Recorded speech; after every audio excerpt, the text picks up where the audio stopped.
ఇప్పుడున్న పరిస్థితుల్లో డయాబెటీస్ ఎందుకు వస్తుంది, దాన్ని ఎలా తగ్గిస్తున్నారు? అమ్మ ఒకటే లెక్కమ్మ, సింపుల్ లాజిక్. మనిషి శరీరంలో 2 మెటబాలిజాలు ఉంటాయి. Glucose metabolism, ketone metabolism. అంటే కార్బోహైడ్రేట్స్, ఫ్యాట్ ఉంటాయి. మనిషి కార్బోహైడ్రేట్స్ రుచిగా ఉంటాయి. ఇప్పుడు నీ చేతిలో 1 లీటర్ థమ్సప్, 1 లీటర్ నెయ్యి ఉందనుకో. ఉదాహరణ, థమ్సప్ నెయ్యి లీటర్ ఉంది. ఈ రెండింటిలో ఏది రుచిగా ఉంటుంది? థమ్సప్. ఈ రెండింటిలో ఏది చవకగా ఉంటుంది రేటు? థమ్సప్. ఈ రెండింటిలో ఏది వెచ్చలబడి దొరుకుతుంది? థమ్సప్. అందుకే ప్రపంచం అంతా ఇదే. ఇప్పుడు క్వశ్చన్, ఈ రెండింటిలో ఏది మంచిది? ఎవరికి కావాలి?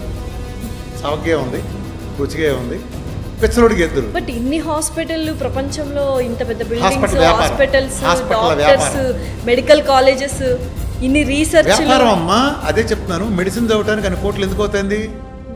మెడిసిన్కి నువ్వు మెడిసిన్ చదివావు, సామాన్యుడు మెడిసిన్ చదవగలుగుతున్నాడా? ఎందుకు దాన్ని అందరం దాక్ష చేశారు? డయాబెటీస్ కూడా తగ్గించలేని ఒక డొక్కు వ్యవస్థను తీసుకొచ్చి ఎందుకంత పెద్దదాన్ని చేశారు?